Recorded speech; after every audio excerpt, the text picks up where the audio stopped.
ஒரு வழியாக நம்ம ஜெயிச்சிட்டோம். எலெக்ஷனோட ரிசல்ட் வந்து 5 நாளைக்கு அப்புறமா பல தடைகளை தாண்டி நம்ம தளபதி விஜய் நாளைக்கு சிஎம் ஆக போகிறாரு.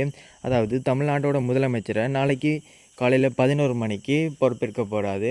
ஸோ இந்த நிகழ்வு நாளைக்கு 11 மணிக்கு நடக்க போகுது. அண்ட் நம்மளோட கூட்டணி அமைச்சதுன்னு பார்த்தீங்கன்னா காங்கிரஸ் 5 சீட்ஸை தந்திருக்காங்க.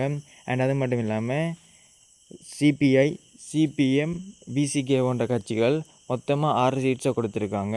ஸோ இப்போ தாவேக்காட்ட ஆட்சி அமைக்கிறதுக்காக மொத்தமாக 119 சீட்ஸ் இருக்குது.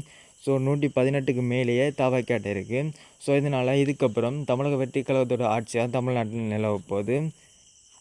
ஸோ நம்ம பல வருஷமாக எதிர்பார்த்தது கிடைச்சிருச்சு. ஸோ பார்த்திங்கன்னா தளபதியும் சரி, தளபதி ரசிகர்களும் சரி, தளபதி சினிமாவில் இருக்கும்போதே பல அரசியல் கட்சிகளால் ரொம்ப அவமானப்பட்டாங்க. ஸோ இதுக்கப்புறம் எல்லாருக்குமே பதிலடி கொடுக்க வேண்டிய நேரம் வந்துருக்கு. இதுக்கப்புறம் தமிழக முதல்வர் நெஞ்சில் குடியிருக்கும் உங்கள்கிட்ட நான் ஒன்று கேட்டுக்கிறேன். ஸோ இந்த வீடியோக்கு லைக் பண்ணி நம்ம சேனலை சப்ஸ்கிரைப் பண்ணி வச்சுக்கோங்க. அண்ட் இது வரைக்குமே விசில் சத்தம் தமிழ்நாடு ஃபுல்லாக அலறிச்சு. ஸோ இதுக்கப்புறம் ஒரு ஹேட்டர்ஸுமே இருக்க மாட்டாங்க.